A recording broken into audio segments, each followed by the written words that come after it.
Om Swastiastu. Perkenalkan, saya Nina Hayadewapani dengan NIM 241705119. Saya adalah mahasiswa Fakultas Ekonomi dan Program Studi S1 Akuntansi. Di sini saya akan mempresentasikan hasil jawaban saya terkait dengan materi ketiga, agama Hindu. Adapun topik pembahasan pada hari ini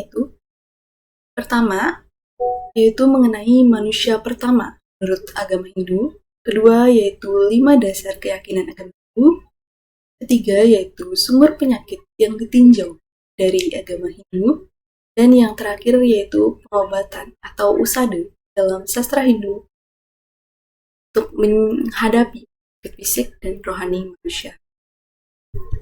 Langsung saja untuk materi pertama yaitu manusia pertama dalam Hindu. Manusia pertama menurut agama Hindu adalah Swayambhu Manu dan biasa disebut sebagai Manu. Swayambhu Manu bukanlah nama seseorang, melainkan nama spesies. Secara harafiah, Swayambhu Manu berarti makhluk berpikir yang menjadikan dirinya sendiri. Swayambhu. Menurut ajaran agama Hindu, ia diciptakan oleh Dewa Brahma dan diyakini sebagai leluhur umat manusia. Swayambhu Manu menikah dengan Satarupa dan keturunannya disebut sebagai Manawa, yang secara harfiah berarti keturunan Manu yang merujuk pada manusia secara umum. Nah, selain Manu dan Satarupa, Dewa Brahma juga menciptakan para resi dan makhluk lainnya. Keturunan Swayambhu Manu kemudian menikah dengan mereka dan menyebar ke seluruh bumi. Nah, dalam kitab-kitab Purana seperti Brahma Purana, ceritakan bahwa Swayambhu Manu berasal dari tubuh Brahma yang terbagi menjadi 2 bagian. Satu bagian menjadi Manu, sementara bagian lainnya menjadi Satarupa. Mereka kemudian menikah dan memiliki keturunan yang menjadi nenek moyang manusia. Namun dalam versi lain yang terdapat di Matsya Purana disebutkan bahwa Brahma terlebih dahulu menciptakan seorang wanita bernama Satarupa dan kemudian menikahnya. Dari pernikahan ini lahirlah Swayambhu Manu. Nah, setelah menjalani pertapaan yang panjang, Swayambhu Manu memperoleh seorang istri bernama Ananti.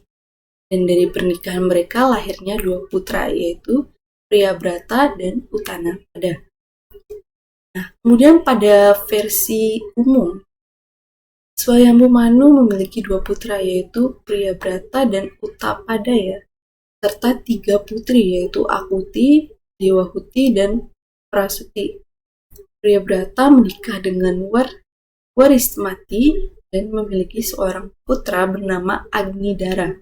Sementara itu, Utanapada memiliki 2 istri, yaitu Suruci dan Suniti.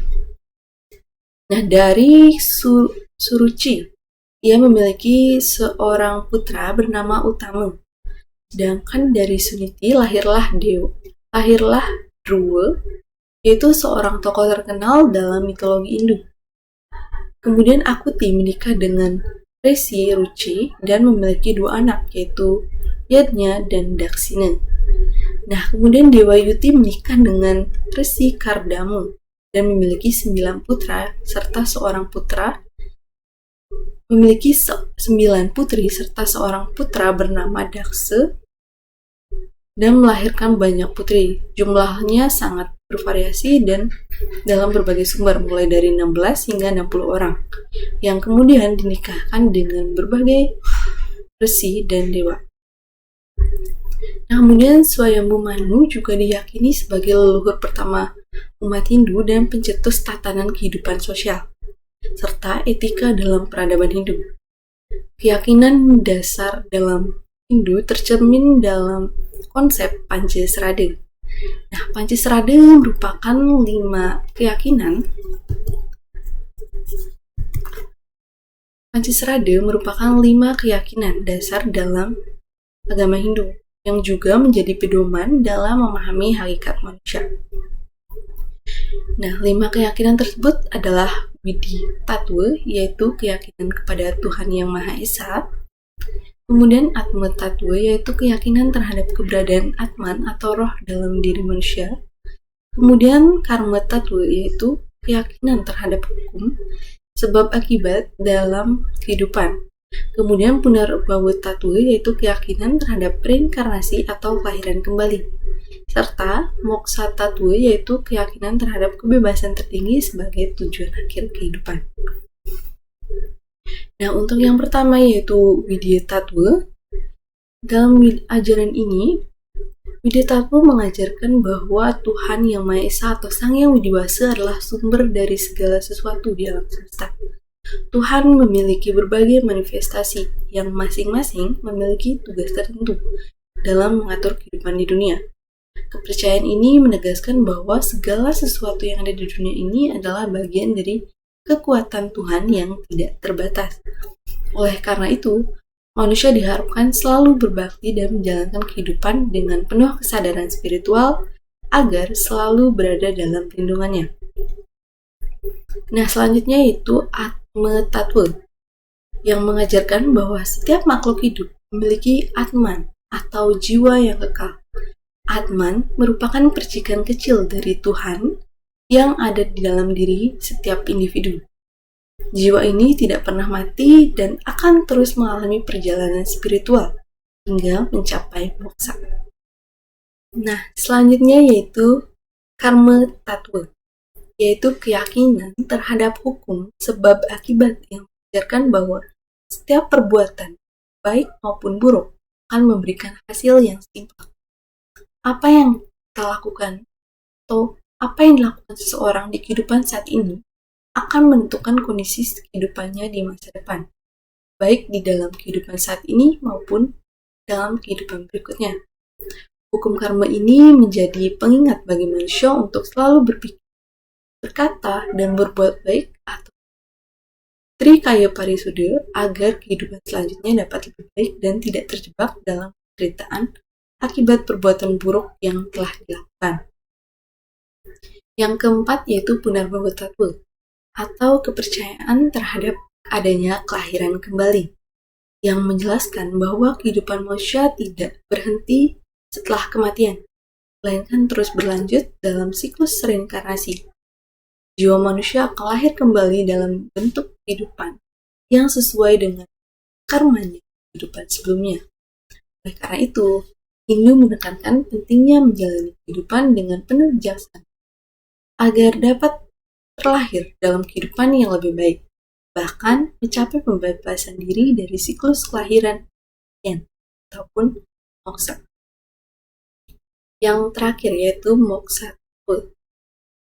Jadi tujuan akhir dari kehidupan manusia menurut Hindu adalah Moksha Tatwe, yaitu kebebasan tertinggi dari siklus reinkarnasi dan penyatuan jiwa dengan Tuhan. Moksha dicapai melalui perjalanan spiritual yang panjang dengan menjalankan dharma atau jalan kebenaran, mengendalikan nafsu duniawi, serta meningkatkan kesadaran spiritual. Dalam perjalanan menuju moksha, manusia dituntut untuk mengembangkan kebijaksanaan, kesabaran, serta menjalankan kehidupan dengan penuh keikhlasan dan ketulusan. Nah, selain aspek spiritual, ajaran agama Hindu juga menyoroti aspek kesehatan atau ketidakseimbangan fisik, atau juga disebut sebagai penyakit. Dalam ajaran agama Hindu, penyakit dapat berasal dari berbagai faktor, baik yang bersifat fisik maupun moral. Salah satu penyebab penyakit yang dijelaskan dalam Ayurveda atau ilmu kesehatan Hindu adalah ketidakseimbangan 3 unsur dalam tubuh, yaitu tridosa, yaitu Vata, Pitta, dan Kapha. Ketidakseimbangan ini ganggu akibat pola makan yang buruk, gaya hidup yang tidak sehat, atau faktor lingkungan. Maka, tubuh menjadi rentan terhadap penyakit. Nah, selain faktor fisik, Hindu juga mengajarkan bahwa penyakit dapat muncul akibat adanya karma. Itu hukum sebab akibat. Nah, jika seseorang melakukan perbuatan buruk di kehidupan ini atau kehidupan sebelumnya, maka ia bisa mengalami penderitaan, termasuk dalam bentuk penyakit. Hal ini dijelaskan dalam Garuda Purana yang menyebutkan bahwa penderitaan fisik seringkali merupakan hasil dari tindakan di masa lalu. Nah, ada pun faktor lainnya yang menyebabkan penyakit adalah pelanggaran dharma atau aturan moral. Nah, dalam Manusmriti disebutkan bahwa seseorang yang tidak menjalani hidup dengan benar, nah misalnya dengan makan berlebihan, kemudian tidak menjaga kebersihan atau memiliki kebiasaan buruk, akan lebih mudah sakit. Dengan kata lain, penyakit juga bisa menjadi akibat dari gaya hidup yang tidak seimbang dan kurangnya disiplin dalam menjaga kesehatan. Nah, secara keseluruhan, agama Hindu melihat penyakit sebagai sesuatu yang muncul akibat faktor fisik, karma, pelanggaran moral, serta pengaruh energi spiritual. Oleh karena itu, penyembuhan dalam Hindu tidak hanya berfokus pada pengobatan medis, tapi juga pada perbaikan gaya hidup, menjalankan dharma dengan baik, serta menjaga keseimbangan spiritual melalui doa dan meditasi. Nah, dalam ajaran agama Hindu, pengobatan atau usada merupakan ilmu penyembuhan yang bersumber dari berbagai kitab suci dan teks kuno seperti Ayurveda, Atharvaveda, Caraka, Sasmita, kemudian Susruta, serta lontar usada di Bali. Nah, pengobatan ini tidak hanya berfokus pada penyakit fisik, tapi juga pada keseimbangan mental dan spiritual. Karena kesehatan dianggap sebagai hasil dari keselarasan antara tubuh, pikiran, dan jiwa. Nah, untuk mengatasi penyakit fisik, Hindu mengenal yang namanya tridosa yang sudah saya jelaskan tadi, yang terdiri dari 3 unsur dalam tubuh yang harus dijaga keseimbangannya. Penyembuhan dilakukan melalui berbagai metode seperti penggunaan ramuan herbal, misalnya kunyit, jahe, dan ashwagandha yang banyak dijelaskan dalam Cakara Sasmita. Nah, selain itu terdapat metode Pancakarma, yaitu terapi detoksifikasi dengan pemijatan herbal, yoga, dan meditasi yang diajarkan dalam Susruta Sasmita. Nah, mantra dan doa juga sering digunakan sebagai bagian dari penyembuhan. Sebagaimana disebutkan dalam Atharvaveda, di mana mantra tertentu diyakini memiliki kekuatan.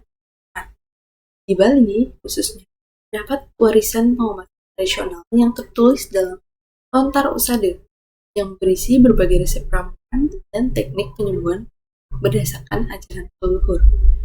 Nah, sementara itu juga untuk penyakit rohani, Hindu juga mengajarkan berbagai cara untuk membersihkan diri dari energi negatif dan meningkatkan keseimbangan batin.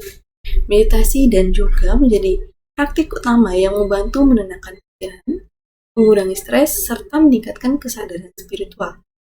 Sebagaimana diajarkan dalam Bhagavad Gita, kemudian di Bali juga terdapat ritual mukat, yaitu penyucian diri dengan air suci atau tirta untuk membersihkan energi.